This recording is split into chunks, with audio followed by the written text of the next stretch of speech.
Conclusão. Chegamos ao fim do livro. O nosso trabalho de análise e de crítica está terminado.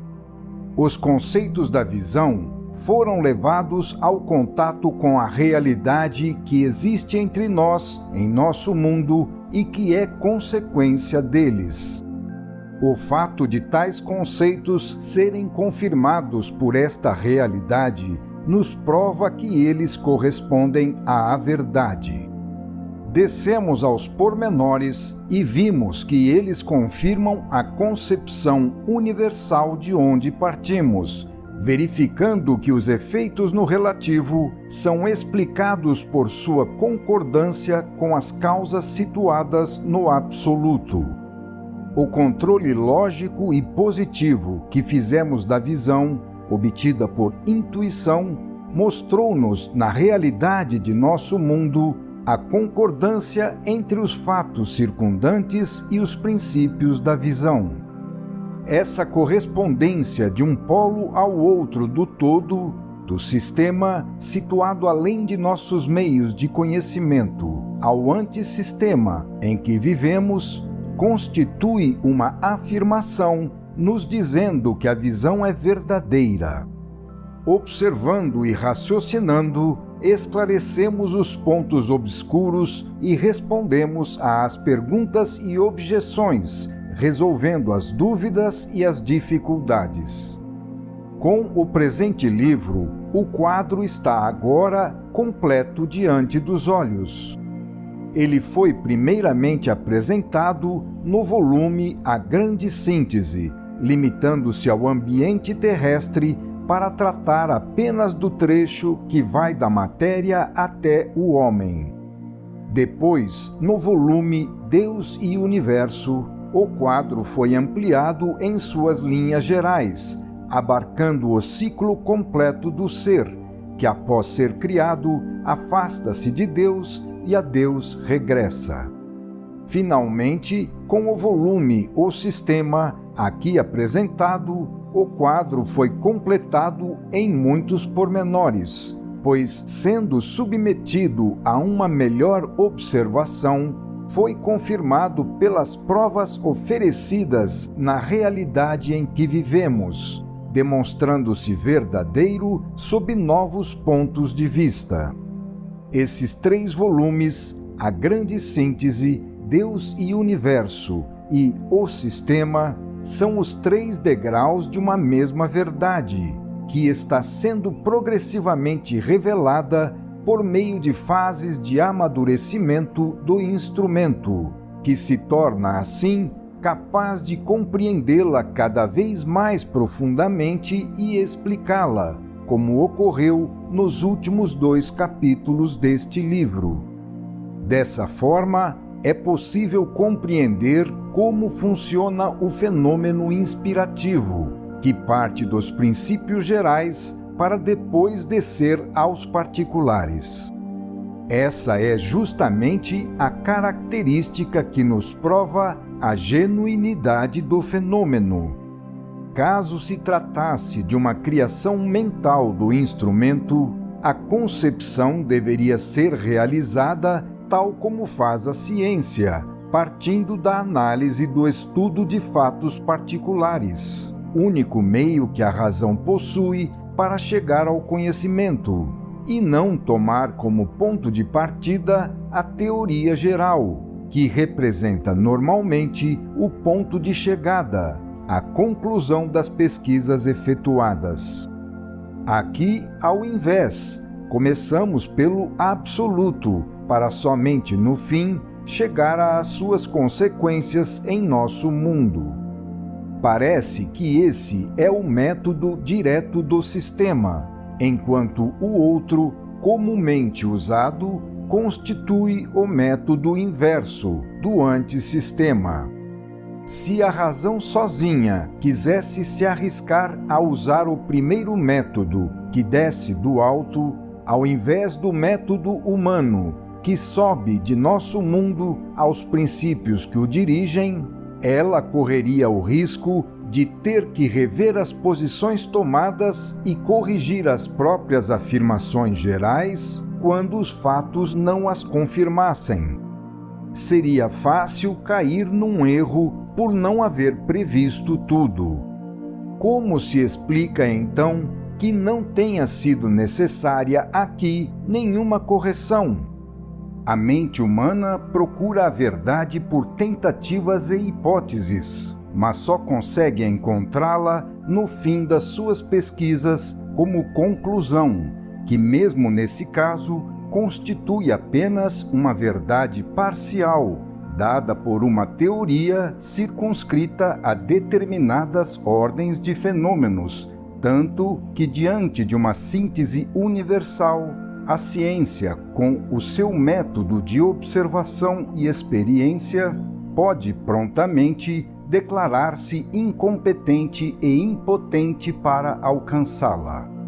Como explicar então o nosso caso, em que procedemos não por tentativas e hipóteses como se faz na busca do desconhecido, mas sim ao contrário, com um sentido seguro da verdade, como se ela já fosse conhecida, afirmando-a decisivamente desde o princípio e depois esclarecendo sempre mais, sem nunca ter de corrigi-la.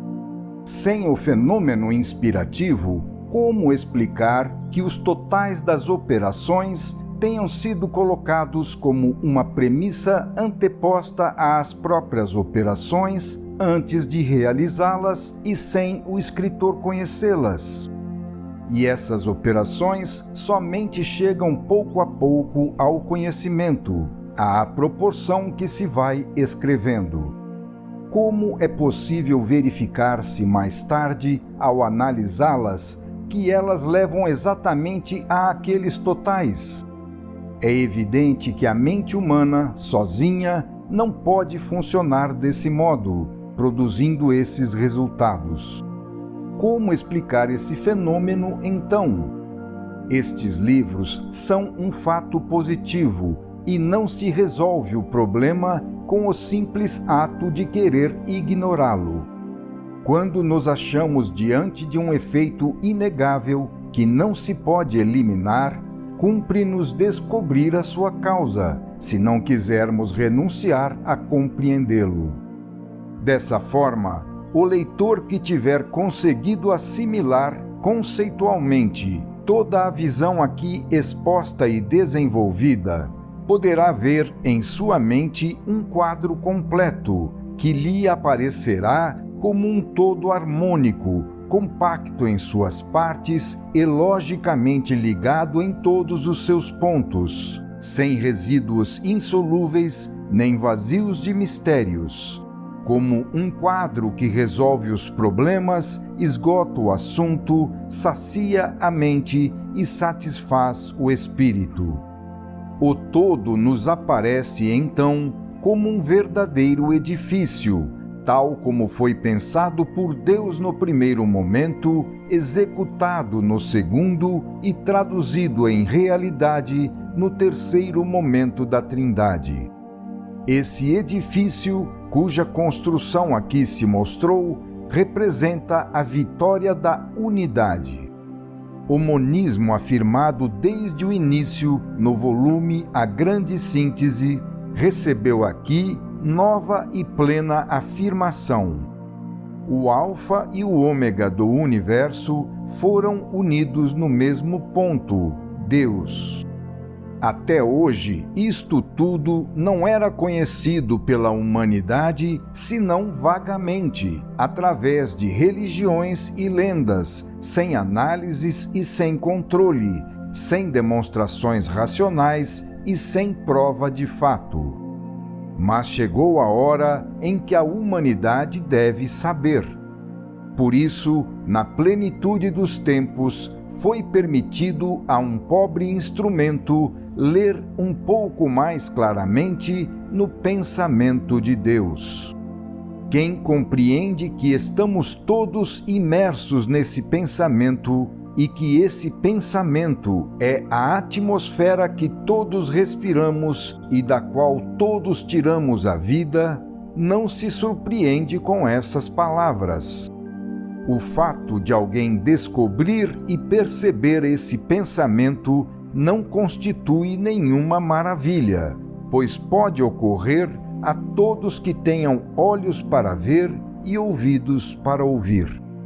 O que esta nova forma de compreender deseja não é destruir as revelações precedentes, mas sim confirmá-las, desenvolvendo-as e explicando-as com esclarecimentos e demonstrações, que são necessárias hoje, porque para se crer já não basta a imposição por princípio de autoridade, é preciso se convencer. A inteligência desenvolveu-se e ninguém mais, a não ser um primitivo, está disposto a aceitar cegamente o que não estiver claro e provado. A humanidade necessita conhecer o edifício dentro do qual está morando, tanto mais que bem depressa terá de assumir a direção e a administração dessa parte chamada Terra. Para começar a se comportar melhor, a humanidade precisa desta nova e indispensável evidência, sem a qual não se pode mais viver como seres civilizados. E este alimento espiritual chegou, a fim de prover a nutrição necessária para a vida continuar progredindo. Assim nasceu este volume da segunda obra como sua coluna central, situada no início da segunda de suas 3 trilogias. Continuamos tenaz e fielmente a trazer a nossa contribuição para a construção do edifício do conhecimento, orientando nos pontos vitais e respondendo a aquelas perguntas feitas pelo homem para as quais muitas vezes ele não encontra respostas. Infelizmente, parece inevitável que as novas construções, mesmo as mais pacíficas e necessárias, perturbem aquelas já velhas. Embora o novo pareça irregular, porque é visto como revolucionário, inconstitucional e irreligioso, nem por isso pode-se parar o progresso. Disseram que estes livros sacodem os alicerces de todas as religiões. Mas não seria o contrário? Não viriam eles reforçar esses alicerces, sobretudo nos princípios gerais que elas têm em comum, demonstrando, com a força da lógica e dos fatos, que os princípios contidos nelas são verdadeiros e reais para sobrepujar as formas ainda vagas e sem controle, baseadas na fé ou na lenda, até agora assumidas? Além disso, sempre proclamamos o máximo respeito por todas as doutrinas, sendo que o fato dessas teorias serem expostas como verdade não significa de modo algum que pretendamos impô-las a quem não as queira admitir, pois elas foram oferecidas como hipóteses. Tudo foi apresentado simplesmente como uma oferta, para cada um buscar aí, conforme o seu desejo, o que lhe seja útil. Entretanto, estes livros foram condenados pelas religiões, que se opuseram a eles pelos motivos já mencionados e as quais se excluem reciprocamente. Seja qual for o lugar ao qual se dirija, o novo sempre se encontra diante de uma parede de dogmatismo, porque se depara com posições já conquistadas, que procuram aumentar o poder já possuído e não desejam caminhar pelas estradas do progresso.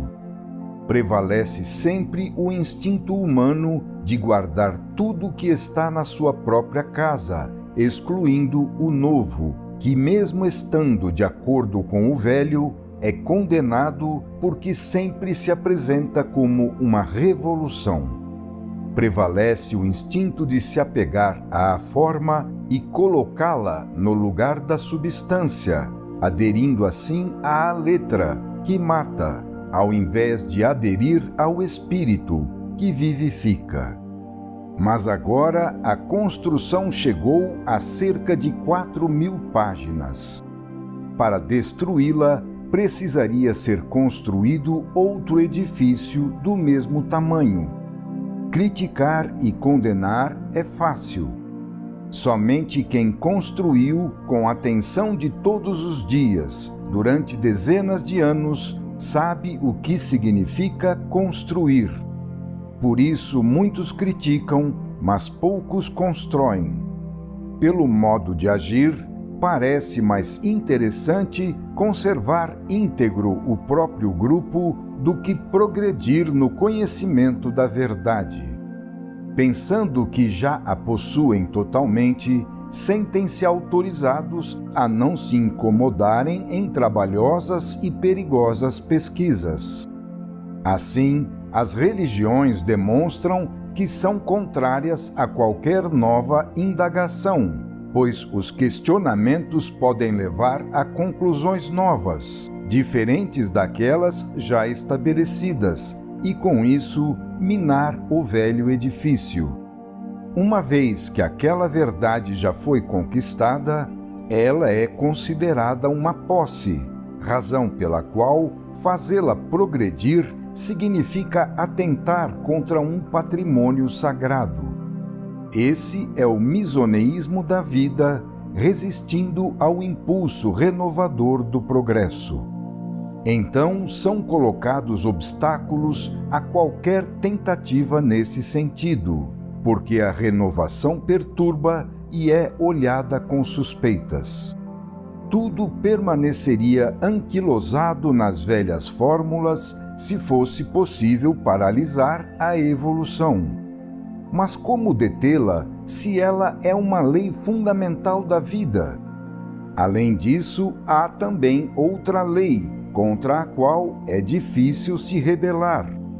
Trata-se de uma lei de solidariedade, segundo a qual quem caminhou um pouco mais à frente é levado instintivamente a olhar para trás, a fim de ajudar os outros a subirem, de uma lei sábia, necessária para impedir que o progresso distancie os seres uns dos outros e quebre a unidade, justamente o princípio do sistema para o qual todos caminhamos.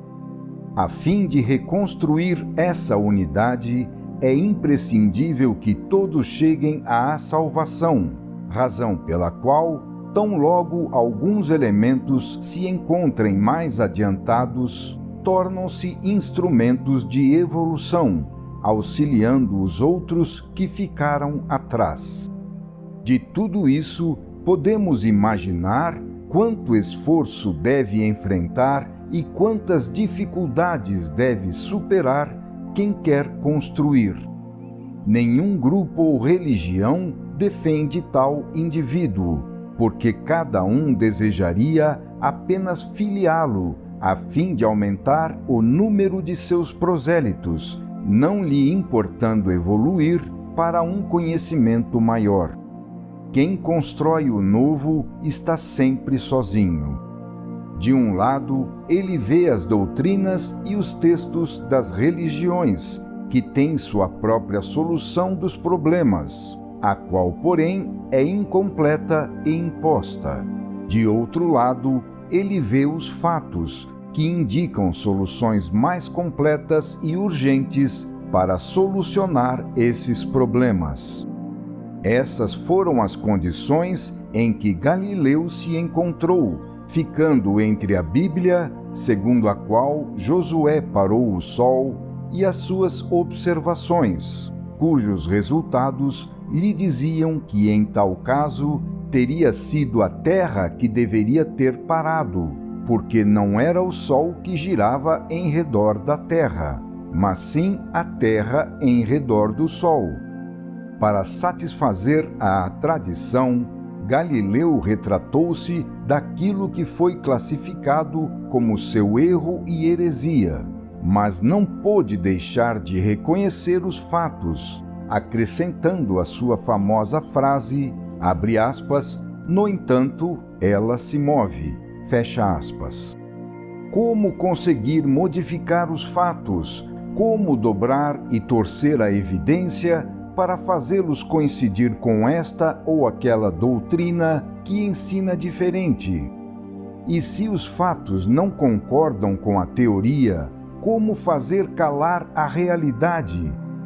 Nenhum homem tem o poder de modificá-la para colocá-la de acordo com os textos do passado, assim como também não estava no poder de Galileu parar a Terra para fazer o Sol girar em torno dela só porque assim dizia a Bíblia. Nesses casos, a única coisa que resta a fazer em relação às doutrinas, com todo o respeito, pois elas têm uma função a cumprir, é deixá-las de lado e permanecer com os fatos. Quem não quiser aceitar as conclusões resultantes deveria contrapor outros fatos positivos.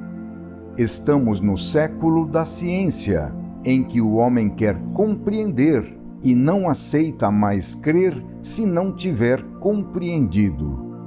É o direito das crianças que se tornam adultos. Se não houver rapidamente uma explicação para tudo, a humanidade não acreditará em mais nada. E isso já está começando a acontecer.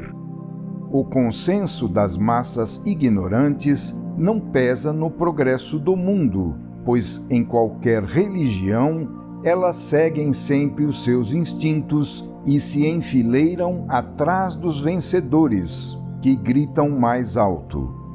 O que interessa é o consenso dos pensadores e dirigentes, pois a multidão segue atrás deles. Hoje só se pode aceitar uma doutrina que resolva tudo, controlada racionalmente e colocada em contato com os fatos para explicá-los. Se deixarmos a humanidade sepultada entre os mistérios, ela irá retroceder e se animalizar no materialismo, ficando dominada apenas por seus baixos instintos. Se a condição para o homem se salvar consistir em cortar a própria cabeça para não compreender, ele certamente escolherá se perder com a cabeça do que se salvar sem ela. Hoje, a ciência nos ofereceu muitos conceitos novos que outrora não se conhecia, e o homem já amadureceu mais. Por isso, a iluminação da mente é um dever e uma necessidade. O nosso trabalho foi de pura pesquisa, com a máxima imparcialidade, a fim de conhecer como tudo acontece verdadeiramente, e não para defender esta ou aquela doutrina ou grupo humano. Da mesma forma que não foi possível, como às vezes se faz, antepor à pesquisa os ditames da própria escola, pelo fato de se pertencer a ela, também não foi possível recusar, a princípio, a verdade sustentada por esta ou aquela doutrina só pelo fato de não ser a nossa. Quem procura a verdade não pode ter outra finalidade e, por isso, deve não só caminhar sem saber como poderá concluir, mas também estar pronto para aceitar sem preconceitos tudo o que venha a ser demonstrado como verdadeiro. É preciso compreender a função do pesquisador. O seu estado de alma e as suas finalidades são completamente diferentes daqueles do crente ou do ministro, que devem defender a sua fé buscando prosélitos e não o conhecimento.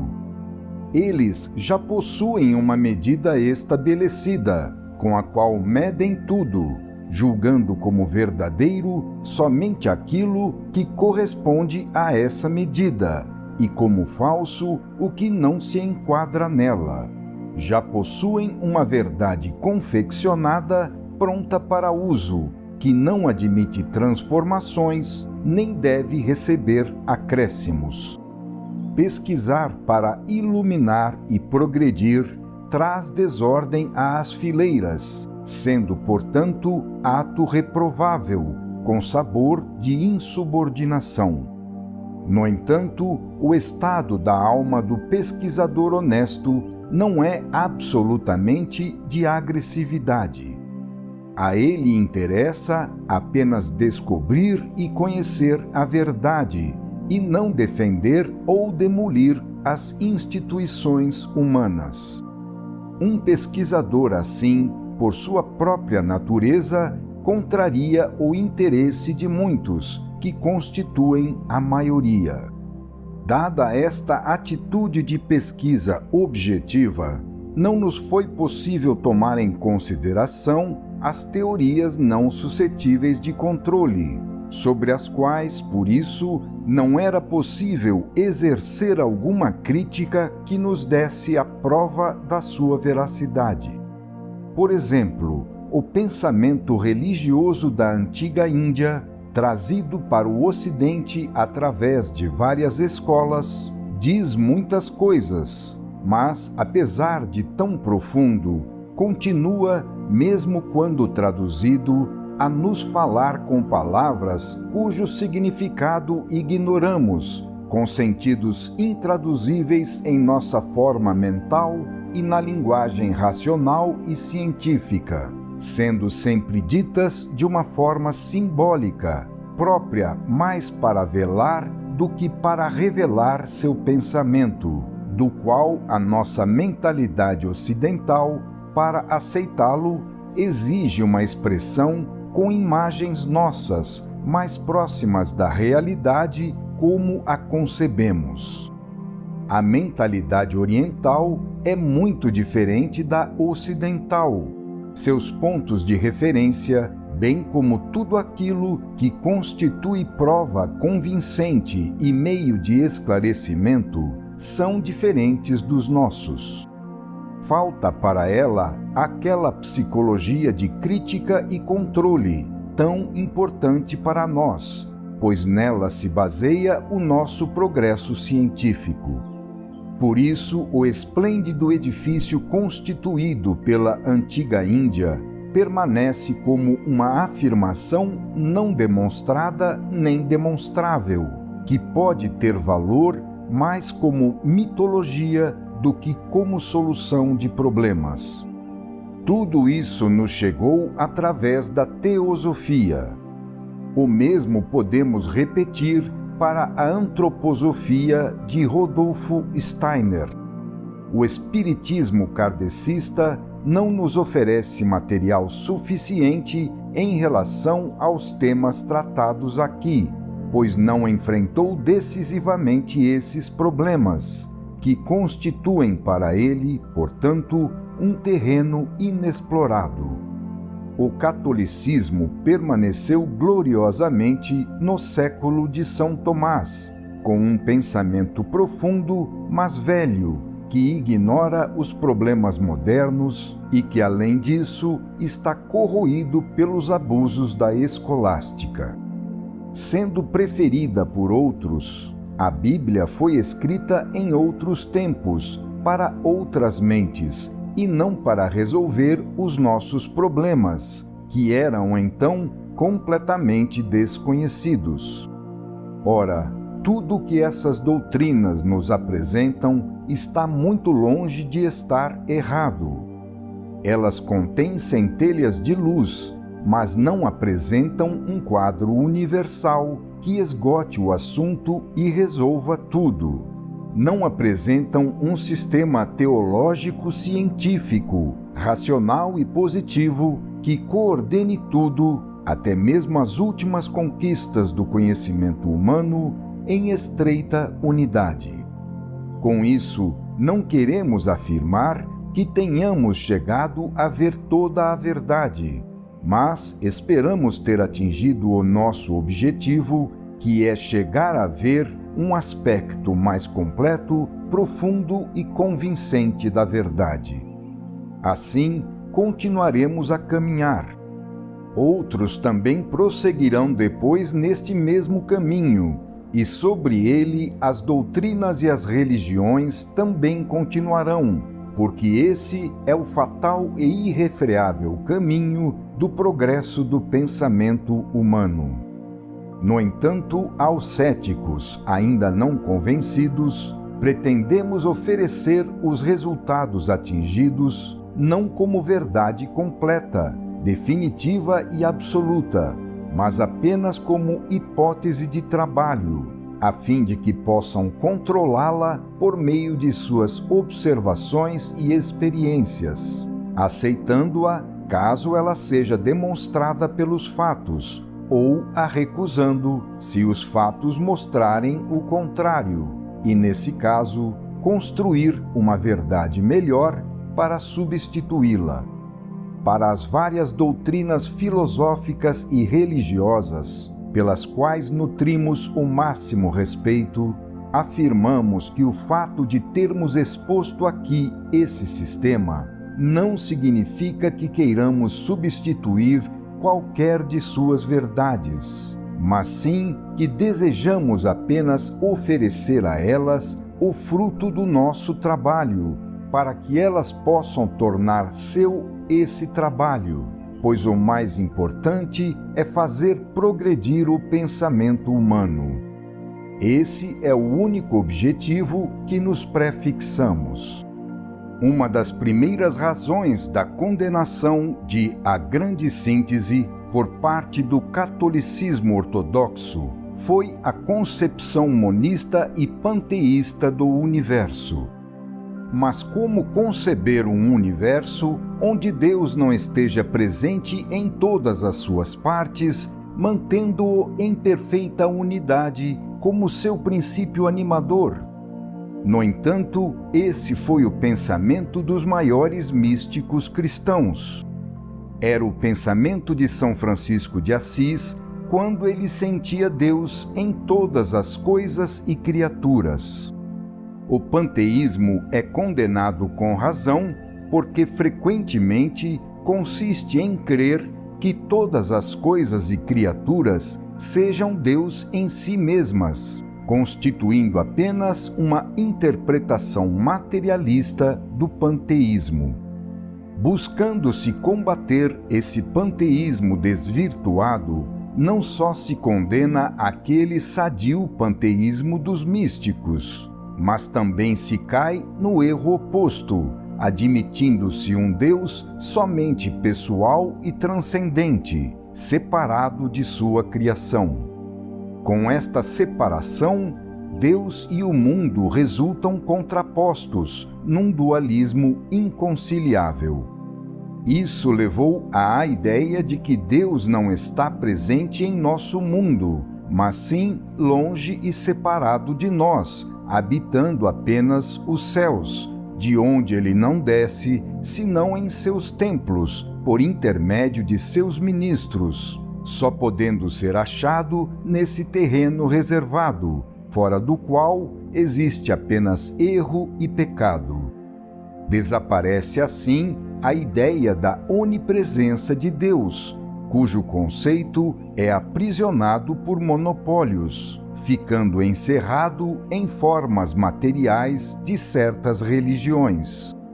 Verifica-se desse modo um afastamento entre a alma e Deus, uma separação entre a nossa vida e o seu centro gerador, de cujo alimento ela tem continuamente necessidade.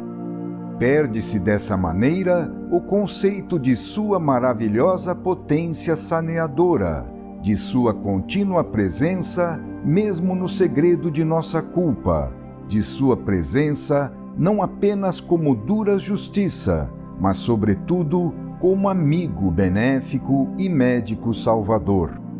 Confirma-se assim a separação do dualismo, com Deus nas igrejas e Satanás no mundo. Mas, se Satanás está no mundo e é o dono do mundo, então Deus, nesse mundo, também deve obedecer ao mal. Com tal cisão, rendemos a Satanás a homenagem de um poder que ele não tem, dando-lhe a posse de um reino todo seu, onde ele é dono absoluto e no qual Deus não pode nem ao menos habitar. O homem iria assim de um reino para outro, sendo que ao viver no mundo permaneceria a maior parte de sua vida pertencendo exclusivamente ao mal. Talvez possa agora interessar ao leitor saber como foi escrito o presente volume e quais foram as minhas sensações na execução desse trabalho. As horas de minha maior atividade começam mais ou menos às 8 da noite, quando os outros vão repousar. Só então é possível começar o trabalho, porque se pode ter a certeza de silêncio e tranquilidade, sem perigo de interrupções. Uma vez que tal condição não é possível durante o dia, deixamos esse período para ser utilizado naquelas outras atividades comuns a todos. Fechado no quarto, certo de que a minha atenção não será distraída por coisas exteriores, atinjo rapidamente o estado de alma apropriado, de profunda percepção e visão. O ambiente já está saturado dessas vibrações, no meio das quais continuamente trabalho. Por isso posso me envolver nelas imediatamente, pois constituem a minha verdadeira atmosfera, da qual vivo. Esta deve ser, sobretudo, harmônica, constituída de paz, de sentimentos de bondade, de absoluto abandono em Deus, num estado de completa harmonização com sua lei. O ambiente é também sintonizado acusticamente com este estado harmônico por meio da música clássica dos melhores autores, a qual pode assim funcionar como parede protetora, trazendo àquela atmosfera as altas vibrações de espíritos elevados. Assim, após atingir em poucos minutos o estado de alma apropriado, no qual são novamente encontrados os conceitos desenvolvidos na noite precedente, torna-se a penetrar neles com os sentidos profundos da intuição, e o espírito volta a mergulhar nesse mar de pensamento, onde tudo é novamente visto com os olhos interiores da visão. Então tudo é registrado, capítulo após capítulo, cada noite, muitas vezes até de manhã, quando já é necessário atirar o corpo numa cama em busca de um sono que então não vem mais. Isso prossegue durante meses e meses, até o livro estar terminado, para depois começar com outro, até se perder a capacidade de dormir. Trata-se de subir a planos superiores de vida, próximos do sistema. Não se trata do fenômeno comum da mediunidade, em que o eu renuncia à consciência de si mesmo para se abandonar, sabe-se lá em poder de quem. Pelo contrário, trata-se de um despertar da consciência além do normal, para atingir um estado que à pessoa comum pode parecer de extrema tensão nervosa, mas que representa um estado de grande velocidade, no qual, porém, parecemos estar parados, tal como em um avião. Trata-se de um fenômeno do qual as teorias aqui desenvolvidas podem nos dar a explicação. Nesse estado de despertamento interior, a potência do centro vital transfere-se toda para o plano do pensamento, conferindo uma lucidez mental agudíssima, enquanto ao corpo é deixado apenas o mínimo de funcionamento mecânico que lhe é necessário para não interromper a sua vida e para poder depois retomá-la em seu plano. Não se trata, portanto, de recepção mediúnica passiva, mas justamente do oposto, de uma captação espiritual ativa, em que a personalidade não é de maneira nenhuma abandonada em estados letárgicos, mas sim colocada em condições de extremo dinamismo. O estado de abandono em Deus é tudo menos inércia. É o resultado de uma adesão alcançada por ter sido compreendida e fortemente buscada. É o produto de um esforço para subirmos acima do plano de vida normal e nos aproximarmos mais de Deus.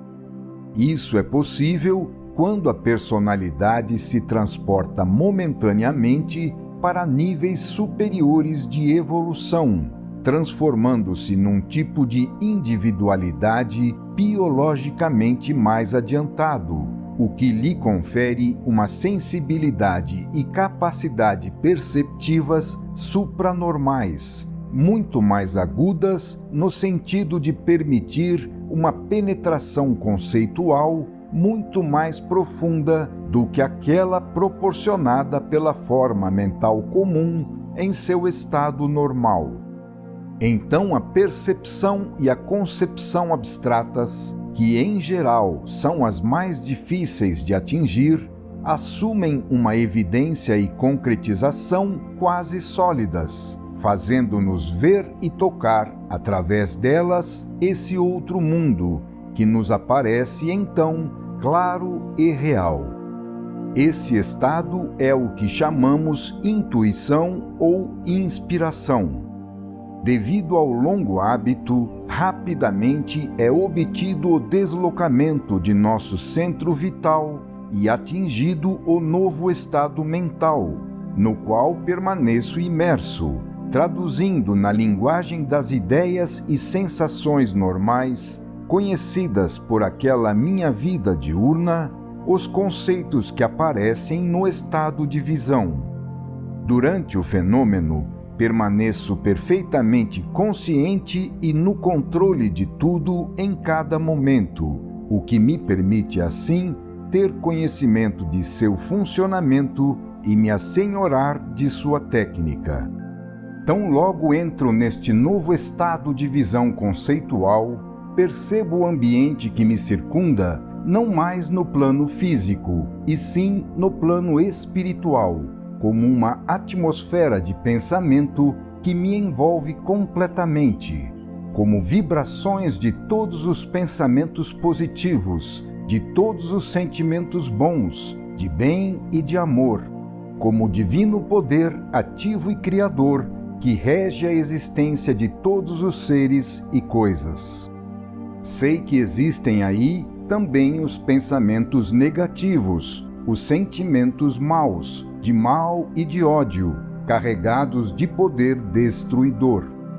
Essa presença negativa está no mesmo ambiente daquela positiva, cujos impulsos se somam porque estão harmonicamente unidos, enquanto aqueles negativos se destroem porque estão em luta entre si. Além disso, pelo fato de estar sintonizado com os pensamentos bons, feitos de bem, encontro-me existindo apenas nesse plano e ambiente. Percebo, então, somente aqueles bons, com os quais estou sintonizado, e não os outros, a cujas vibrações não respondo e as quais não percebo, pois não existo em sua faixa de frequência, mas somente naquela formada pelos pensamentos positivos, cujas vibrações percebo e às quais respondo num espaço diferente, onde existo. Trata-se agora de subir. Chegando a este ponto, o esforço é concentrado na subida. Comunicar-se com os desencarnados, que às vezes sabem apenas tanto quanto nós, quando não sabem ainda menos e são piores do que nós, não pode interessar num trabalho deste tipo. O objetivo agora é subir, porque é justamente isso que me afasta das forças do mal e me abre as portas do conhecimento. Como é possível isso e como isso ocorre? O pensamento de Deus, expresso por sua lei, que dirige tudo, coexiste com o universo físico dinâmico, constituindo a sua atmosfera psíquica, na qual tudo está imerso e a qual inspira a norma que dirige e o poder que sustenta a existência de tudo. Dessa divina atmosfera de vida, cada tipo individual participa, recebe e compreende em proporção ao seu despertar espiritual, dado pelo plano de evolução alcançado. Nessa atmosfera está escrita a lei, que representa o pensamento de Deus. Está o conhecimento, que contém já feitas todas as descobertas e já resolvidos todos os problemas. Ora, quem consegue, mesmo por um momento, subir, aproximando-se um pouco do sistema, no retorno evolutivo a Deus, pode ler nesse pensamento um pouco mais do que lhe permitem os recursos próprios do plano normal de evolução humana. Pode não ler tudo, mas pode ler um pouco mais do que é possível pelos meios comuns. Ora, é lógico que tudo depende do grau de sintonização atingido. Portanto, quem, pelo seu próprio tipo de personalidade, está sintonizado com ambientes involuídos, espiritualmente baixos, perceberá naquela mesma atmosfera as vibrações e os pensamentos baixos, que não podem atingir quem está sintonizado mais no alto, pois não podem ser percebidas nessa faixa. Quando o nosso espírito é feito de pensamentos involuídos, somente somos capazes de registrar as ondas do mal, do ódio e da dor. Esse estado é chamado inferno. Quando, ao invés, vivemos de pensamentos evoluídos, então somos capazes de registrar as ondas do bem, do amor e da alegria. Esse estado é chamado paraíso. Tudo depende do estado espiritual, consequência da elevação de nossa natureza. Nos breves minutos necessários para entrar nesse elevado estado de alma, tão diferente daquele que a luta diária nos obriga a permanecer, a personalidade deve percorrer várias adaptações e deslocamentos, ajudando com a vontade e o hábito a transformação necessária. Neste momento, percebo uma elevação da temperatura psíquica do meu ser e sinto o sistema nervoso esquentar-se pouco a pouco até quase abrasar. Esse fenômeno pode se manifestar de diversos modos. Atingido o estado incandescente de alta frequência vibratória ou de forte tensão nervosa, o ser assume uma forma de existência diferente daquela normal durante o dia, chegando assim a um estado vibratório e perceptivo que lhe permite entrar com os demais sentidos bem despertos no ambiente espiritual e se comunicar com ele. Essa entrada ocorre não porque o ser tenha perdido a consciência, fato que o afastaria daquele ambiente, ao invés de aproximá-lo, mas sim porque ele desperta numa consciência acima do normal, em comparação com a qual aquela normal parece quase inconsciência. Sem esse despertar, que aguça a sensibilidade, aquele ambiente permaneceria inacessível e fechado. É assim que esse outro mundo é atingido. Quando penetro nele, mais do que ouvir ou ler, Absorvo, tal como uma esponja na água, o pensamento, o sentimento e a potência que constituem aquele ambiente. A absorção completa a transformação, dando-me no cérebro uma sensação de potência conceitual irrefreável, que transborda de todas as partes e vai sendo descarregada em páginas que vão se acumulando rapidamente durante a noite. Os conceitos alcançados pelo espírito são transmitidos ao cérebro, que os transforma em palavras, e a mão escreve. A personalidade é toda ela atravessada por uma potência vibratória, não só percebendo os conceitos com luminosidade e clareza deslumbrantes, mas também os vivendo, como se eles viessem a formar a sua própria vida. Esse estado intensifica-se ainda mais à proporção que vão chegando também, conforme o tema tratado, ondas de sentimento e poder. Forma-se assim em todo o ser uma sensação de euforia, de leveza, de onipresença e de expansão, que transfere os pontos de referência do pensamento para outras dimensões. Torna-se necessário, então, com a consciência bem desperta, exercer um controle ainda mais severo sobre si mesmo, adotando determinadas normas, como, por exemplo, primeiro, não se transviar, perdendo o controle de si mesmo, mas permanecer senhor do fenômeno, mantendo-se crítico e positivo, sem perder o senso de realidade. Segundo, perceber toda a visão com exatidão e clareza, mantendo-se ao mesmo tempo bem acordado também no modo racional da mente, a fim de poder traduzir para a psique comum, em seus próprios termos, aqueles conceitos percebidos em dimensões superiores, incompreensíveis para ela nessa forma.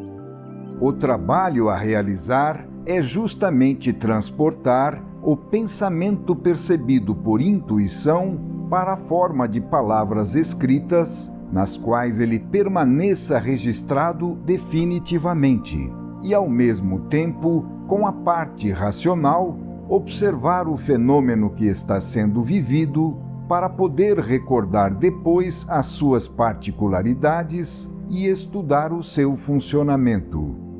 Esse trabalho é necessário também para dominar a técnica do fenômeno, transformando-se de instrumento cego e guiado em meio inteligente e ativo.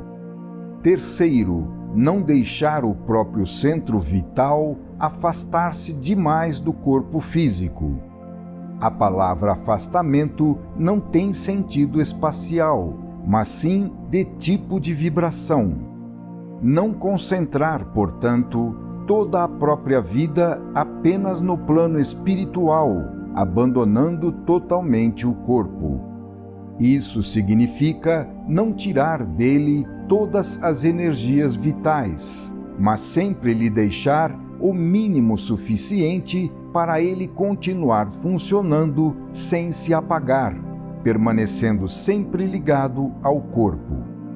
É preciso continuar sempre vibrando um pouco ao nível do corpo, para que seja possível depois resolver também o problema da volta, descendo e reentrando nele a cada noite no fim do trabalho. Com essas precauções, inicia-se o processo. O ambiente físico quase desaparece. Os sentidos corpóreos funcionam em surdina, enquanto outros sentidos se destacam e funcionam com outros poderes e percepções. Inicia-se na mente um lampejar contínuo, que ela absorve e com o qual vai se carregando cada vez mais. Daí a imperiosa necessidade de descarregar no polo negativo, embaixo, pela palavra escrita, essa carga acumulada na mente, no polo positivo, no alto. A mente embebe-se e satura-se totalmente com essa atmosfera e derrama embaixo tudo o que absorveu. Assim foi sendo escrito este livro, e estamos agora completando suas últimas páginas. Procuremos agora analisar o que significa tudo isso num sentido mais profundo e compreender com mais exatidão o que acontece no fenômeno inspirativo. Como é possível esse pensamento estar sempre à disposição do indivíduo toda vez que ele o queira captar? O fato é que, ao penetrar nele, a mente se enche de uma corrente de ideias ininterruptas. No meu caso, não estudo antes o assunto, tudo nasce ao escrever. Começa-se tanto o livro como as pesquisas no vazio, sem saber onde se vai acabar. Como pode nascer, sem um plano diretor, estudado com antecedência, um trabalho orgânico, coerente e convergente para certas conclusões inicialmente ignoradas? Além disso, não conheço na Terra, se é que eles existem, livros de onde se pudesse extrair o conteúdo desse volume. No entanto, as ideias jamais faltaram, levando-me a sentir até a necessidade de estender em outro livro as ideias que não couberam neste. Pergunto-me então como esse pensamento cósmico, se não estivesse sempre, a cada instante, pronto na atmosfera psíquica circundante, poderia ser recebido todas as vezes que o indivíduo quisesse. Isto confirma o ponto de vista exposto acima, de que não se trata do fenômeno comum da mediunidade, mas sim da captação de um pensamento universal, sempre presente e em funcionamento. O modo como acontece e a razão pela qual essa captação é possível pode ser esclarecido por meio daquele novo ponto de vista oferecido pela terceira forma de representação mental exposta no fim do capítulo precedente. Conforme explicamos, os espíritos decaídos permaneceram no mesmo ambiente do sistema, pois a queda não consistiu num deslocamento espacial, mas sim numa mudança da sua natureza por meio de uma transformação involutiva. Pode-se deduzir então que nós, seres decaídos em forma material, coexistimos espacialmente no ambiente espiritual não decaído do sistema e, portanto, estamos imersos no pensamento de Deus como os peixes no mar, pois o pensamento de Deus é onipresente, penetra tudo e constitui o sistema. Então, esse pensamento está sempre presente em todos os momentos e em todos os lugares, mesmo em nosso mundo material.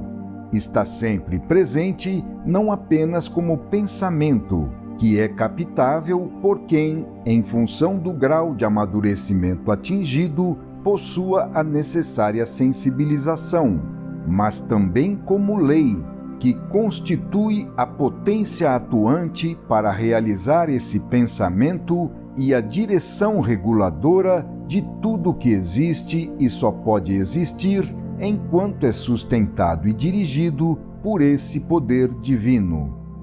Eis porque esse pensamento está sempre pronto para ser captado toda vez que a mente se volte em sua direção e se encontre em condições de percebê-lo. Esse pensamento constitui a atmosfera psíquica do universo, a qual coexiste espacialmente com a atmosfera dinâmica que o permeia, envolvendo os núcleos de condensação da matéria que nela se formaram. Por isso podemos dizer que as três fases evolutivas matéria, energia e espírito, constituem três universos que se interpenetram reciprocamente, de modo que tudo, inclusive nós, estamos sempre imersos na substância de Deus. Trata-se de uma interpenetração íntima, pela qual respiramos a cada instante a atmosfera de Deus, fazendo dela a nossa vida. Existimos em Deus e com Deus, porque não é possível existir sem Ele. Mas então, por que não o percebemos normalmente? Em que consiste essa distância que não é espacial, mas nos deixa longe de Deus? De que é constituída essa barreira que nos divide dele, tornando-o tão inacessível à nossa percepção?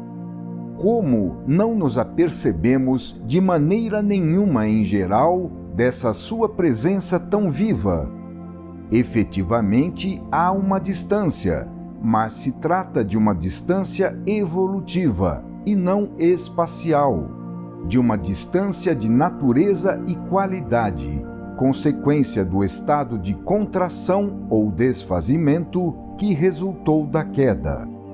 Nem por isso Deus desapareceu dos planos inferiores de existência. O que desapareceu foi apenas a percepção que o ser tinha dele antes da queda. Foi apenas o estado de consciência e sensibilidade capaz de alcançar essa percepção. Permanecemos dessa forma, imersos em sua sabedoria e em seu poder, mas distantes e sem saber nada dele. Como essa distância pode ser superada, então, para nos reaproximarmos de Deus? Ela é superada subindo-se o caminho da evolução, que significa regressar ao sistema.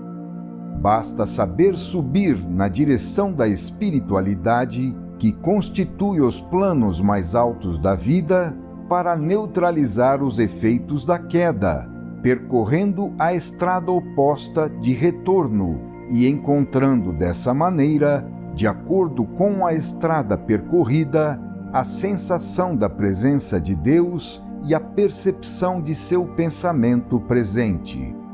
Pode-se assim respirar essa atmosfera divina, sentindo-a e com ela se comunicando conscientemente, enquanto os involuídos estão nela mergulhados sem sequer imaginar sua presença.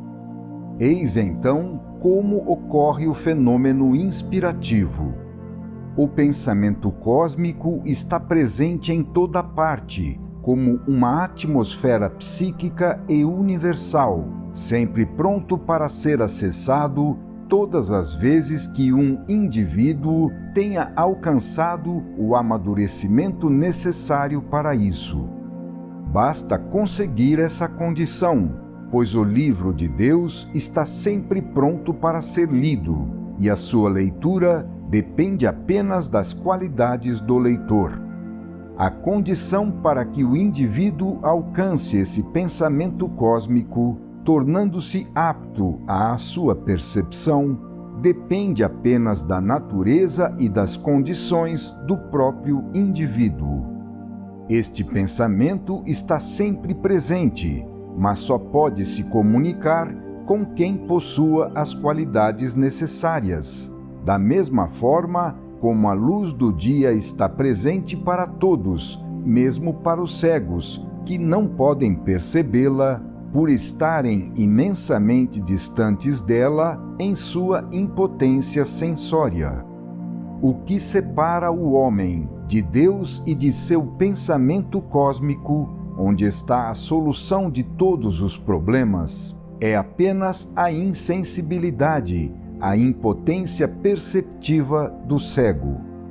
Evoluindo, o homem poderá, pelo simples fato de aguçar a sua mente e despertar o seu espírito, ler no pensamento de Deus a solução de todos os problemas.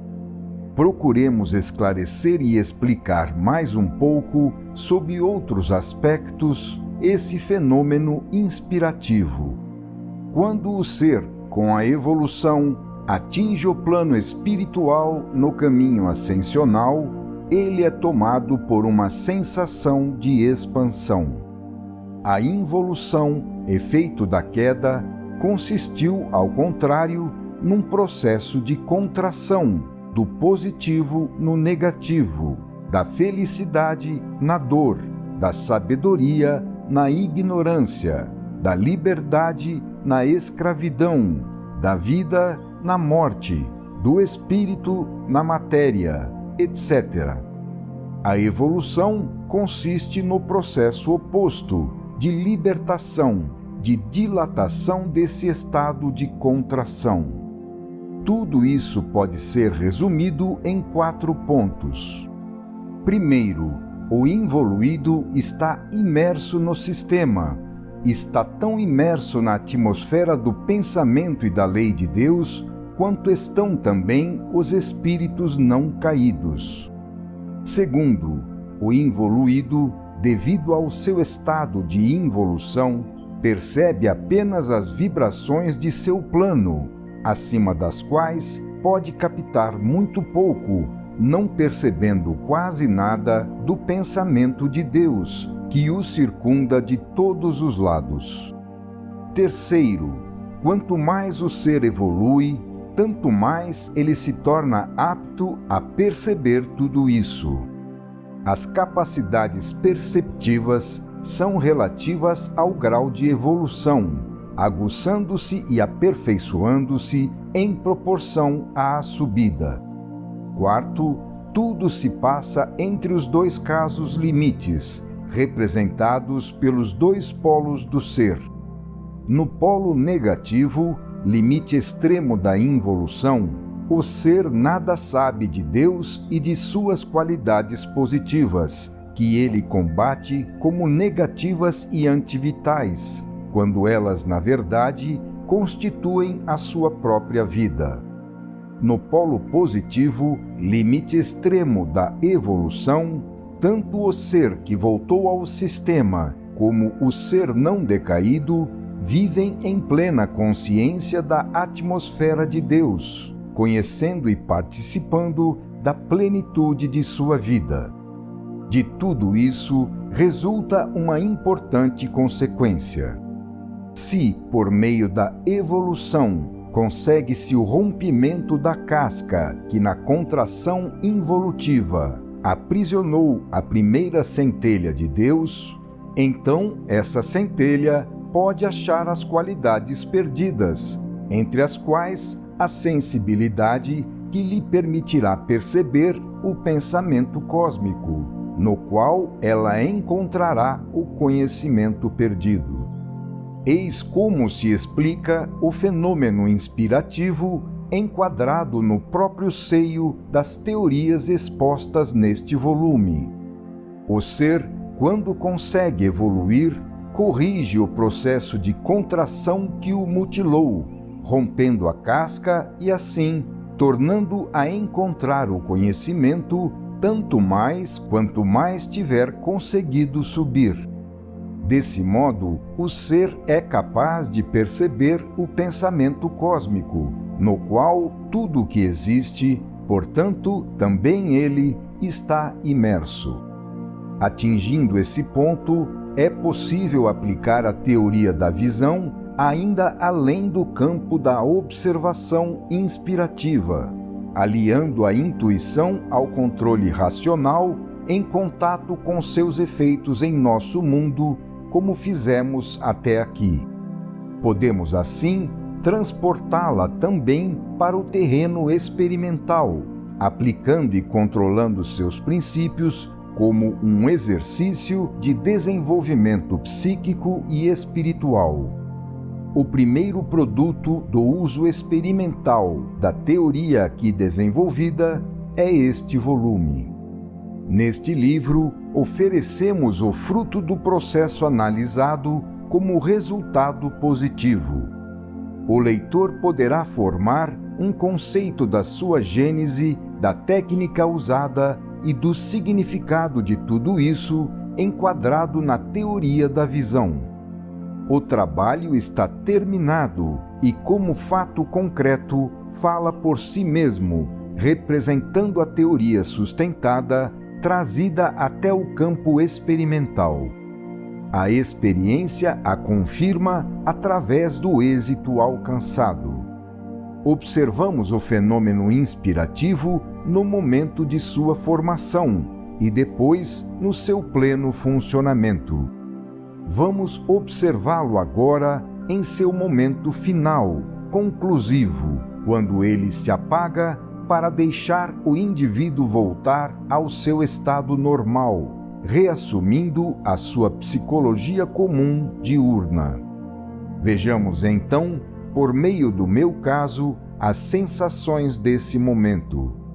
Uma vez que o livro está praticamente terminado, passo a observar o que aconteceu. Olho para trás e o quadro está completo. Ele passou diante da minha vista interior como uma visão alucinante, atirando-me para fora das dimensões de nosso mundo. Foram alguns meses de intenso contato com outras formas de vida, em planos mais altos. Foi uma grande festa do espírito, na qual o corpo se consumiu um pouco mais, ardendo. Desço agora ao mundo normal, ao mundo de todos, com esforço e sofrimento. O trabalho de registrar toda a visão, após reduzi-la e traduzi-la nas palavras humanas, de forma acessível à psicologia corrente, está terminando. Olho para trás admirado e, a fim de compreender melhor e assimilar, releio também com o meu cérebro normal o que escrevi com outra mente. Leio agora com a minha psicologia comum, parando de vez em quando para meditar, compreender e aprender. Com isto, um novo degrau foi galgado. Neste caso, escrever um livro não constitui uma obra literária cerebral, mas significa o indivíduo realizar mais uma etapa da sua transformação evolutiva. Nestes livros, além do desenvolvimento dos conceitos, o leitor poderá observar também um processo de progressivo amadurecimento, fenômeno pelo qual o tipo biológico do escritor está mudando gradualmente. Trata-se de um trabalho profundo da vida, em que as teorias expostas são ao mesmo tempo experimentalmente vividas, o que oferece a maior prova de sua verdade. Trata-se de uma verdadeira metamorfose, semelhante àquela da lagarta que se torna borboleta. Mas a lagarta pode se proteger no casulo, onde ela pode realizar em paz o seu trabalho de transformação completa, enquanto no caso apresentado aqui, o indivíduo deve fazer o seu trabalho em meio à tempestade da vida. E assim, por estar imerso neste seu esforço, que é necessário para subir a planos mais altos, única forma de encontrar a inspiração, ele não pode lutar para se defender, enquanto os lobos estão sempre por aí, prontos a empregar a sua grande sabedoria, que consiste em agredir. É forçoso trabalhar submetido a assaltos, mesmo quando todas as energias nervosas e as potências intelectuais estão concentradas no trabalho de inspiração. É preciso saber executar uma obra de espiritualidade e pensamento profundo, totalmente absorvido nela de alma e corpo, entre feras que nada têm para fazer, habilíssimas e sempre prontas o tempo todo para devorar. Imerso na visão, é imprescindível possuir a força e estar pronto para se defender de todas as traições e explorações de que é feita a vida. Enquanto a alma, presa em suas contemplações, afasta-se da dura realidade, essa mesma realidade encontra-se sempre pronta para feri-la a todo instante, a fim de fazê-la recordar as suas necessidades improrrogáveis, deixando claro que haja o que houver, a luta pela vida não pode se deter nem um instante sequer. Dizemos isto para deixar bem claro que a necessidade de se defender de todos os salteadores que povoam o mundo não cessa de maneira alguma apenas pelo fato de estarmos imersos num trabalho que absorve todas as energias da vida e que tem de ser realizado assim nas mais duras condições, sem tranquilidade, sempre sob a ameaça do assalto de lobos vorazes. Assim, o indivíduo que trabalha por inspiração deve, neste caso, não apenas suportar o desgaste imposto ao sistema nervoso pela tensão em que ele precisa se manter, mas também realizar o esforço de se defender de um mundo feroz, que possui acentuadas habilidades de gênero bem diferente. Enquanto o espírito está todo preso no esforço de produzir para o bem dos outros, pois a lei impõe que para manter a unidade não se pode subir senão fazendo os outros subirem, há sempre 1000 mãos rapaces e 1000 bocas vorazes prontas para aferrar e devorar tudo para si, prontas para destruir tudo com essa sua febre de ganância, até mesmo o fruto que lhes é oferecido e o próprio instrumento necessário para produzi-lo.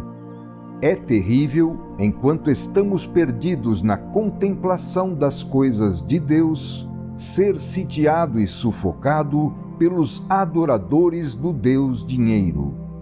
Então sentimos quão grande é a distância de um plano de vida a outro. Percebemos quão heróico esforço deve ser despendido pelos mais evoluídos para percorrê-la. Pode-se compreender dessa forma como é horroroso para um ser espiritualizado ter que viver num mundo assim. O trabalho de inspiração deve ser realizado nessas condições, em que o menor abalo nervoso pode trazer consequências fatais. Para conseguir uma tranquilidade relativa, este livro foi escrito à noite, deixando para o dia o trabalho normal de cursos, conferências, viagens, visitas, correspondências, conversas, etc. Esse sistema de trabalhar à noite esgotaria um jovem de 20 anos, mas é o único que pode ser adotado. O milagre é o organismo físico, ao menos até agora, ter conseguido resistir. Em pleno século XX, muitos ainda acreditam que a santidade possa ser alcançada apenas pelas formas tradicionais de renúncia e autorrepressão. Esta pode ter sido a forma necessária e útil em tempos cruéis ou ainda hoje para algumas pessoas que, para subir espiritualmente, precisam começar sufocando o corpo. Para essas pessoas, tal maceração pode parecer uma virtude maior. Porém, para seres mais evoluídos, o corpo não é mais um inimigo a ser domado, mas sim um instrumento a ser utilizado pelo espírito. Nesse caso, macerar o corpo significaria procurar tirar do espírito os meios para ele trabalhar e se realizar na Terra. Assim, o próprio organismo físico transforma-se de inimigo a domar em amigo aliado, pronto para colaborar com o espírito, que toma todos os cuidados necessários para conservar o seu útil instrumento. A virtude não consiste em renúncias inúteis para o próximo, que eram praticadas outrora enquanto se apodrecia no ócio, mas sim no esforço de realizar um trabalho útil para o bem alheio. Esse trabalho nos absorve completamente, não nos deixando tempo para nos dedicarmos aos defeitos que as renúncias combatem e que dessa maneira caem por si mesmos, pois não são reforçados pela reação provocada por todo esmagamento. Hoje são necessárias e apreciadas as virtudes positivas, úteis para o bem do próximo, em vez das negativas, dirigidas para mutilar a própria expansão vital. O trabalho de inspiração representa justamente essa mais alta expansão. A questão do martírio do corpo está implícita e não deve ser procurada. O esforço a ser suportado é o máximo que se pode pedir a ele. Sofrimentos físicos, cilícios, jejuns e privações do necessário, como se usava antigamente, não apresentam mais utilidade. Deve-se, isto sim, dar ao corpo o que é do corpo e ao espírito o que é do espírito, mas dar ao corpo o indispensável para que ele possa suportar melhor o esforço do trabalho executado pelo espírito por seu intermédio. A própria tensão desse trabalho já é suplício e renúncia suficiente para o corpo. Não devemos pedir mais nada a ele a fim de não mortificá-lo no trabalho a ser executado. Esse trabalho emprega toda a personalidade física, mental e espiritualmente como um ciclone. A vida dos planos inferiores treme aterrorizada. No entanto, pode-se dizer que essa hora criadora é uma festa imensa, porque constitui uma expansão vital indescritível. O terror pode vir depois, quando o espírito deve voltar ao corpo e o encontra esgotado pelo sono perdido em tantas noites, devido ao esforço da concentração mental que atravessou e da tensão nervosa necessária para permanecer durante meses nesse estado de percepção inspirativa.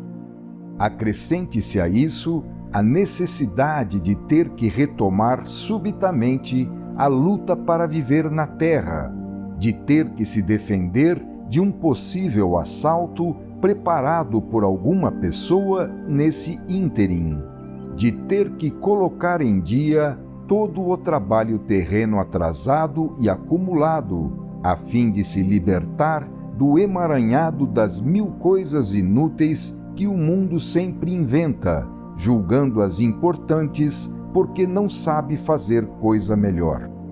É exatamente aí que 1000 inimigos estão sempre à espera. Quando se está em estado inspirativo, não se pode pensar em lutar, porque as forças e a atenção estão todas concentradas no trabalho. Subindo a planos mais altos de vida, somos compelidos a nos tornar melhores e a amar o próximo que nos deseja devorar. Não se pode pensar em luta quando a luta está toda voltada para subir a outros planos de existência, resistindo ao assédio da animalidade para transferir o centro vital de seu plano a outros superiores. Não se pode pensar em lutar contra os outros para se defender quando as energias subtraídas ao corpo físico estão todas empenhadas mais no alto. A hora mais árdua é o momento do regresso, no fim da grande embriaguez da captação inspirativa. Enquanto essa fase inspirativa perdura, viaja-se em velocidades supersônicas, projetado para o sistema, e só se percebe a imensa felicidade da expansão e da libertação. Porém, uma vez terminado o trabalho, quando a última palavra do volume foi escrita, o espírito deve descer novamente ao plano onde deixou o corpo. Isso significa ter de sofrer as dores da contração involutiva, num desmoronamento de dimensões igual ao da queda, numa descida para planos baixos da vida, muito baixos, até o infernal pântano terrestre, povoado de feras. Trata-se de um aprisionamento regressivo, involutivo, em todas as pavorosas qualidades infernais do antissistema. Ao recairmos na Terra, o único prêmio que achamos é a prostração de um organismo ao quebrado. É uma luta nova a realizar para não sermos sobrepujados. É a incompreensão, a rivalidade e a voracidade. Uma humanidade civilizada deveria ajudar e proteger esses seres que, sofrendo, executam tão árduo trabalho. Deveria pelo menos deixá-los em paz, ao invés de se ocupar deles apenas quando há um fruto a ser espremido em favor do próprio egoísmo pessoal ou do grupo. É assim que estes seres devem realizar a descoberto, no meio da estrada, seu trabalho pacífico para o bem de todos. Se não existe para eles a ajuda dos homens, existe, porém, o auxílio de Deus. A favor deles, que com tanto esforço subiram a planos superiores, algo se movimenta no alto, colocando outras forças e defesas em movimento, as quais descem então na forma de divina providência, parecendo um prodígio. Apesar de tudo, eles também são ajudados, pois representam um valor biológico importante o bastante para que as leis da vida intervenham a fim de salvá-los. Essas forças fazem parte da lei de Deus e movem-se para defender e salvar esses inermes que o mundo não compreendeu. Ainda que ninguém compreenda o seu valor, eles não são apenas artífices de palavras, mas constituem para a vida a germinação do futuro, os tentáculos que se estendem em direção aos planos superiores de evolução para antecipá-los e depois conquistá-los. Representam o dinamismo criador do novo, o motor que dirige a ascensão do comboio formado pelas massas inertes e imitadoras que apenas o seguem. Nesses trágicos momentos, permanecemos apenas nas mãos de Deus, que restauram lentamente o sistema nervoso quase destruído pela alta tensão. Nada chega do mundo, tudo vem de Deus. Descem do alto forças boas e poderosas que aconchegam o cérebro cansado para reintegrá-lo na plenitude de suas forças, a fim de que ele possa, no dia seguinte, retomar o seu trabalho de instrumento, numa forma mais amadurecida e mais elevada. Vai-se subindo assim, lentamente, o caminho de regresso. Trata-se de um fenômeno de amadurecimento biológico, de antecipação evolutiva, de exploração do supranormal, a fim de poder definitivamente se apoderar dele, transformando-o em normal. Antes de terminar o estudo que estamos fazendo, vamos observá-lo sob outros pontos de vista, ligando-o a todo o processo da queda e da subida. Com a desobediência dos elementos rebeldes, veio a lhes faltar a força de coesão que os mantinha unidos no sistema. Então, devido à falta dessa força de coesão, o edifício desmoronou rapidamente, pulverizando a união no separatismo, e a natureza dos elementos decaídos modificou-se, como se eles tivessem adoecido. Chegando ao fundo do caminho da descida, no antissistema, estes elementos tiveram então que aprender à força a lei que não quiseram aceitar livremente por amor, na obediência. Tiveram que aprendê-la à própria custa, por meio do longo caminho da evolução, errando e corrigindo o erro com a dor, aprendendo assim, penosamente, a não errar mais. Após atingir a profundidade da queda relativa a cada um, como já dissemos, o ser decaído iniciou a sua subida de volta. Observemos os seus movimentos que interessam ao caso estudado agora. Para compreender melhor os pormenores que nos interessam, imaginemos esta viagem de regresso como uma viagem da Lua à Terra. A Terra representa o sistema, que por ter maior poder de atração, dirige e domina a Lua, a qual, movendo-se no campo gravitacional da Terra ou sistema, representa o antissistema. Mas a Lua também tem o seu poder de atração, dirigindo e dominando tudo o que está próximo dela e penetra em seu campo. Os campos gravitacionais da Lua e da Terra podem representar para nós os domínios do antissistema e do sistema.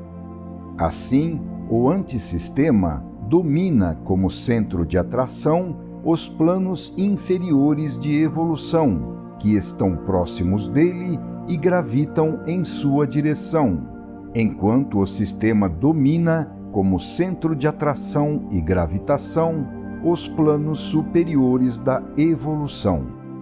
O que acontece então nessa viagem de regresso da Lua à Terra, ou seja, do antissistema ao sistema? O poder da Terra ou sistema chega até mesmo à superfície da Lua, que representa o fundo do antissistema, ou plano ínfimo de evolução, constituindo o ponto de chegada da queda. Nesse ponto, é mínima a atração do sistema para o retorno a Deus, enquanto é máximo o poder de atração para o antissistema. É mínimo o impulso evolutivo e máximo o impulso involutivo.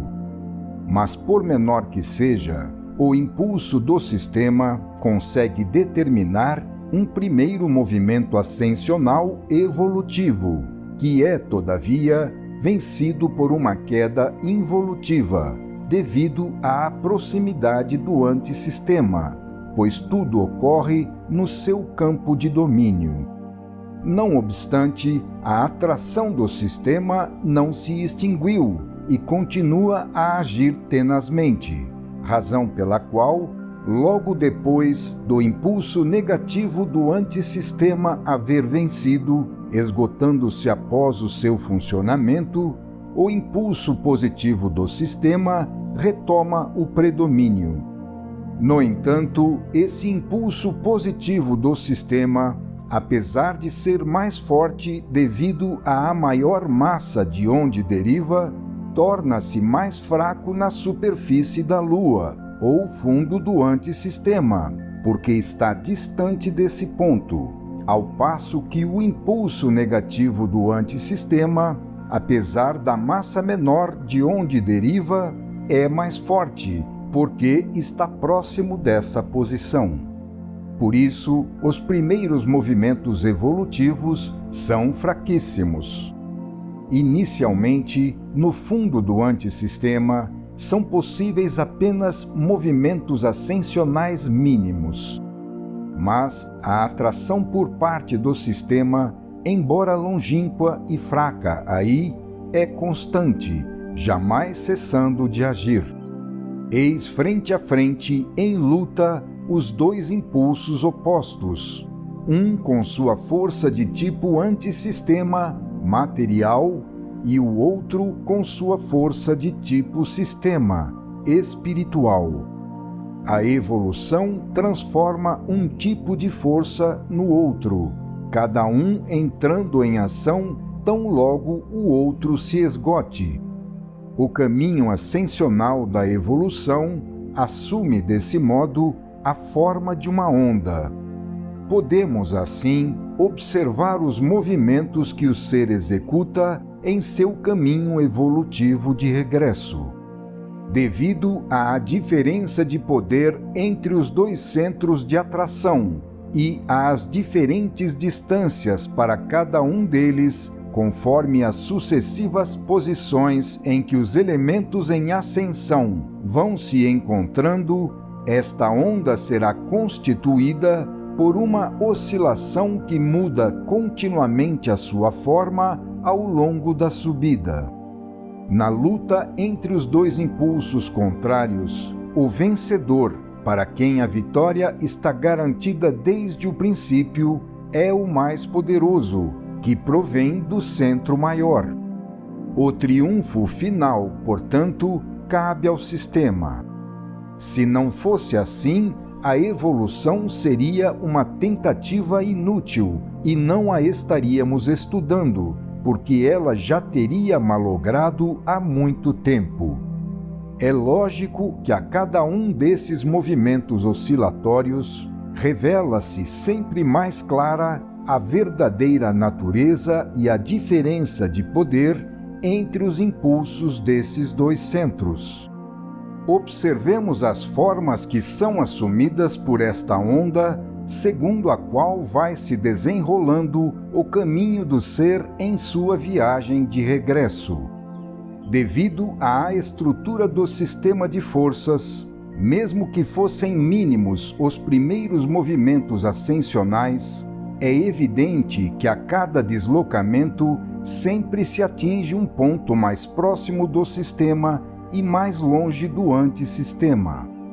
Desse modo, alcança-se um fortalecimento contínuo do impulso de atração para o sistema e um enfraquecimento contínuo do impulso oposto.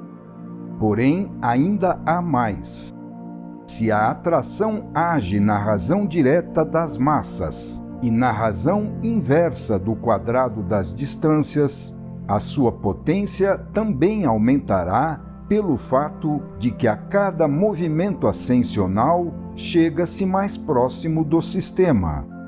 Esse aumento na potência de atração verifica-se tanto mais rapidamente quanto maior for a massa do sistema relativa à do antissistema. Teremos dessa maneira uma aceleração ascensional constante, não apenas porque a massa do sistema é maior, mas também porque o elemento se aproxima progressivamente desse centro.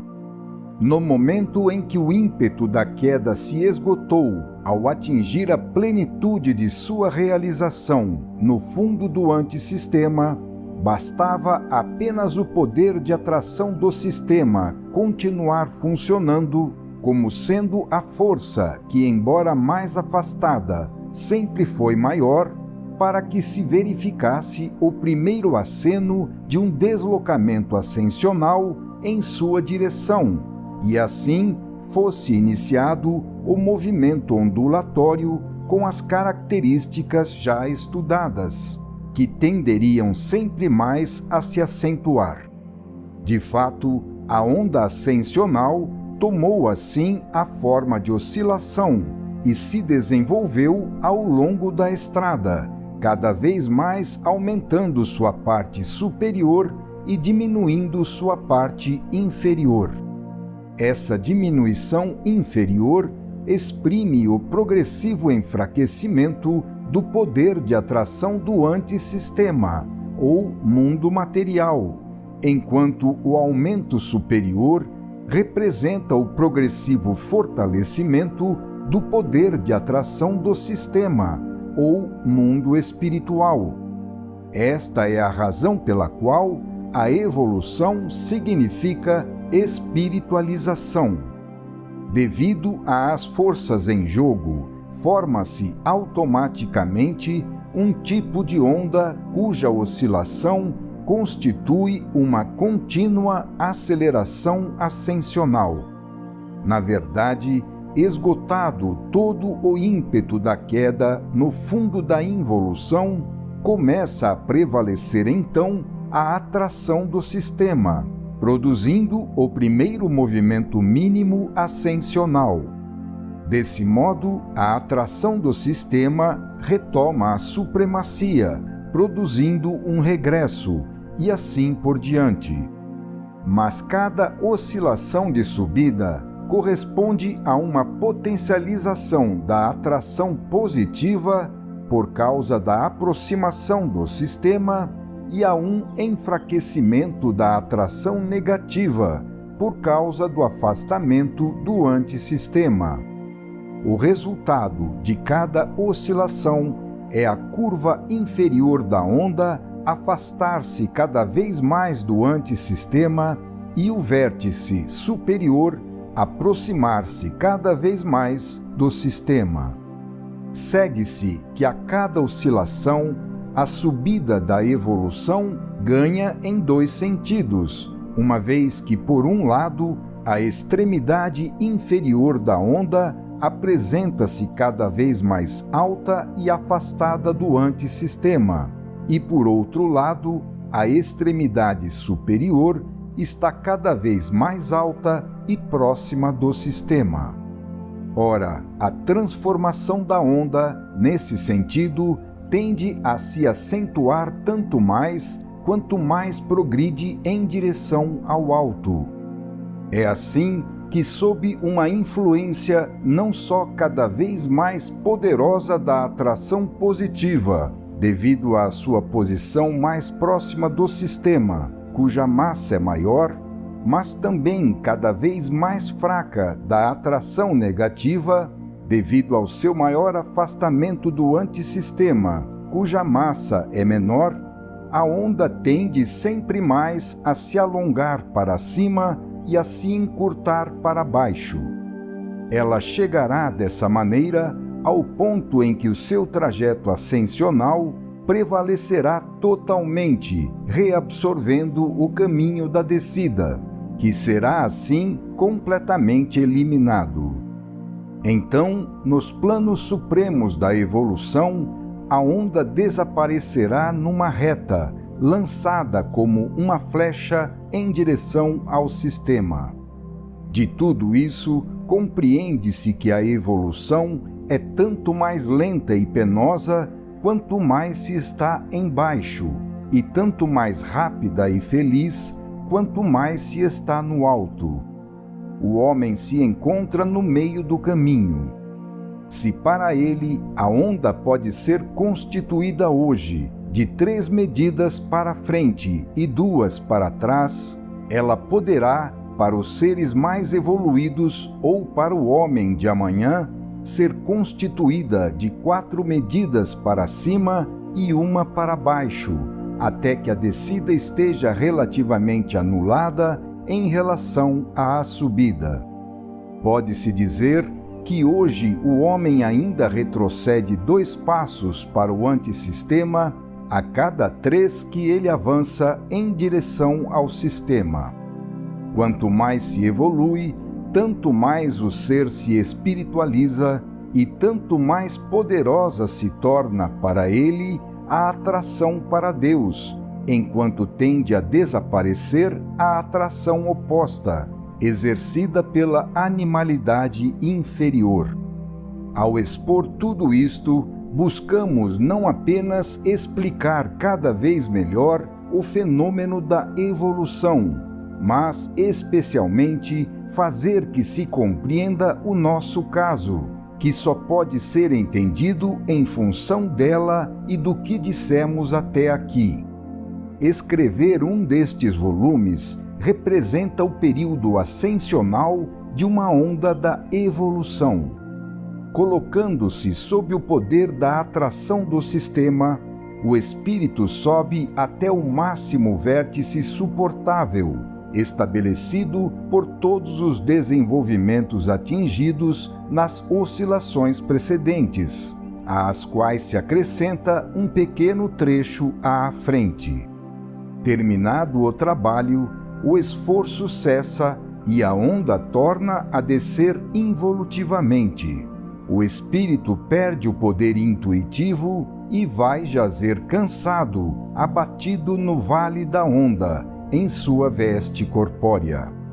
Mais exatamente, não é o poder de atração do sistema que se exaure, mas sim o indivíduo que se cansa, porque esgotou a energia necessária para se manter naquela alta tensão, a fim de poder corresponder àquela atração. Ocorre então o colapso nervoso, que representa, todavia, um repouso natural e necessário, porque após esse intervalo, o espírito acha-se pronto para se reerguer em um novo salto ascensional, percorrendo o trajeto de outra oscilação, para atingir então um vértice mais alto. Enquanto antes, na descida, era o antissistema que procurava reviver, agora é o sistema que retoma a supremacia de forma cada vez mais decidida e elevada, para escrever um livro ainda mais avançado, com um mais profundo amadurecimento do espírito. Assim, desenrolam-se sucessivamente os períodos ascensionais, que atingem uma produção cada vez mais elevada, proporcional ao progresso espiritual, subindo um passo após o outro os degraus do conhecimento e da evolução. Experimentalmente, constata-se que os impulsos do antissistema são pouco a pouco demolidos e reabsorvidos pelos do sistema. O produto útil deste esforço ascensional aparece externamente nos volumes escritos e permanece depositado internamente no tesouro dos valores pessoais, onde o indivíduo os achará sempre como seu patrimônio inalienável. No entanto, os colapsos da descida, embora cada vez menores, não são revelados, restando ao indivíduo suportá-los sozinho. Serão eles uma doença? A medicina oficial, desconhecendo esses complexos fenômenos que explicamos, considera-os como um estado patológico. Já tocamos neste ponto no capítulo 16, Reconstrução Orgânica do Sistema e Desenvolvimento da Consciência. Trata-se de crises naturais de desenvolvimento, às quais estão sujeitos aqueles que possuem a chamada doença da evolução. São distúrbios raros, porque poucos sofrem dessa doença. A maior parte vegeta estacionária em seu nível, onde se acha proporcionada a tudo. Não possui esses ímpetos para o alto, nem se propõe a suportar os respectivos sofrimentos e perigos. Encontra-se estabilizada e bem plantada em seu plano biológico, sem oscilar, considerando como louco utopista quem se arrisca a sair daí. No entanto, é por esse meio, custe o que custar, que se dá a ascensão, enquanto do outro modo a vida permanece segura e cômoda, mas sem sentido nem objetivo. Aos que sobem cabe o tormento do esforço e o terror do inexplorado, mas também a alegria da criação e a vitória da descoberta. Aos outros restam as satisfações inferiores e ilusórias, que só deixam na alma um sentido desolador de vazio. Preferimos estar doentes com esta atormentadíssima enfermidade da evolução e submetidos a seus colapsos dolorosos. Preferimos pertencer à classe dos que, lutando e sofrendo, melhoram a si mesmos e constroem um mundo melhor, do que à classe daqueles que passam por felizes e afortunados, mas que, estando carregados de pesos, poderes e riquezas, perdem tempo e também fazem os outros perderem tempo. Bendigamos, pois, estas crises, porque elas são de evolução e crescimento. Se o organismo não atravessasse esses desmoronamentos de potencial nervoso, como poderia ele depois retomar o impulso para novas e sempre mais altas ascensões? De onde nasceriam e como poderiam nascer, de outro modo, esses períodos tão intensamente criadores? Estas horas de abatimento são o preço pago pelo próprio progresso. Elas exprimem e provam verdadeiramente, nos fatos, a existência do período de descida da onda evolutiva que ilustramos acima. Confirmando o que dissemos no capítulo citado, verificamos que não se trata de casos patológicos, mas sim de um fenômeno natural, de uma oscilação necessária para reações criadoras sempre mais altas. Somente quem oscila poderá também subir, e não quem permanece estacionário no pântano de uma inteligência média, incapaz de ir além das pequenas coisas desse mundo. Somente quem oscila, precipitando-se na dor para se reerguer na alegria, vai cada vez mais encurtando o período de regresso da onda a favor do período oposto de progresso. Somente quem oscila vai sempre mais encurtando o retrocesso e alongando o avanço, aproximando-se cada vez mais do ponto em que a onda, à força de subir, terá demolido o período de descida que a leva em direção ao antissistema e terá se transformado numa reta apontada como uma flecha em direção ao sistema, para se precipitar nele, voltando finalmente para os braços de Deus. Ao tomar este livro entre as mãos, o leitor pode compreender não só o quanto significa, mas também o imenso esforço e regozijo que representa ter escrito este volume, sendo o sofrimento o único prêmio imediato desse trabalho. Não se conquista o céu gratuitamente, adormecendo na inconsciência.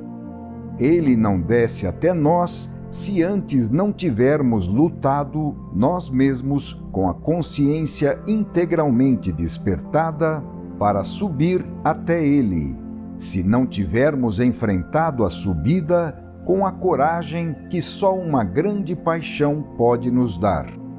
É por essa paixão que somos inteiramente inflamados, sem parada nem repouso, para que todo o nosso tempo e energia sejam consagrados ao trabalho, que não se pode executar com preguiçosa comodidade, mas apenas quando se arde numa chama que queima a vida física para dar à luz a vida espiritual. É esta chama que oferecemos neste volume, a fim de que ela possa, aonde quer que chegue, queimar a animalidade humana e fazer surgir a espiritualidade. Sinto estar escrevendo as últimas palavras deste livro. As correntes de pensamento que durante meses estrondearam em minha mente, alimentando durante este ano os 3 cursos realizados em São Paulo, Rio de Janeiro e Santos, bem como este livro aqui desenvolvido, estão apagando o seu ímpeto e acalmando a sua pressão. As ideias que antes se amontoavam, acavalando-se como se fossem jorrar todas juntas da ponta da pena, começam a rarear como as nuvens após o furacão. Mas permaneço ainda atordoado pela visão apocalíptica que atravessei e que me atravessou, fazendo o meu ser vibrar até as mais profundas fibras. Não sei agora quando entrarei novamente em outra tempestade de conceitos para o volume seguinte. Estou tornando a descer e olho para trás. Parece-me que ouço a tempestade se acalmar, como na Pastoral de Beethoven. Volto-me para trás a fim de olhar o caminho percorrido. Este volume, que a massa dos leitores, tal como ocorreu com a grande síntese, levará dezenas de anos para compreender, teve de ser escrito em poucos meses, sem nenhum traçado precedente, nem ajuda de pensamento conhecido, resolvendo para a humanidade problemas ainda não resolvidos, tendo tudo isto se realizado, mesmo me encontrando sobrecarregado com o trabalho normal. Apesar de continuar trabalhando de dia, com cursos, conferências, etc., vivi durante vários meses num estado de suprema sensibilidade, indispensável para a recepção inspirativa, num estado nervoso delicadíssimo em que o mínimo choque pode ser fatal. Durante meses, trabalhei de noite, adquirindo uma insônia que agora me impede de recuperar as forças. No estado inspirativo, o meu espírito afastava-se do corpo, permanecendo ligado apenas por um sutil e frágil estado vibratório que qualquer choque poderia abalar. O meu centro vital deslocava-se para planos mais altos da vida, sendo que, caso se quebrasse o fio que o mantinha ligado ao plano normal humano, o meu espírito teria permanecido lá em cima, e os meus familiares, pela manhã, teriam encontrado o meu corpo abandonado, morto na mesa de trabalho. Tratava-se de um perigo tanto maior, porquanto o meu espírito não desejava de maneira nenhuma voltar à terra, ao seu corpo, senão como um penoso dever a cumprir. O que mais poderia proteger e salvar tudo, senão a presença de Deus?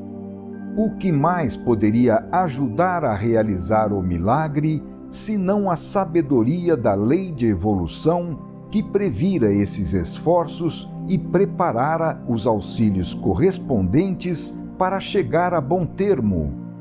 De fato, jamais se sente tanto a proximidade e a proteção da divina presença como nas horas de abandono humano. Ao concluir esta obra, as minhas últimas palavras são para oferecer, antes de tudo ao Brasil, minha nova pátria, e depois ao mundo, este fruto do meu esforço para subir e fazer subir, porque devemos subir, e ninguém pode deter a ascensão da vida. Mas, acima de tudo, as minhas palavras são de agradecimento a Deus, que me deu a vida para fazer o bem e, neste atual esforço, protegeu-me e ajudou-me, dando-me luz para compreender, paixão para me inflamar e força para seguir obedecendo. Final da conclusão e final do livro O Sistema.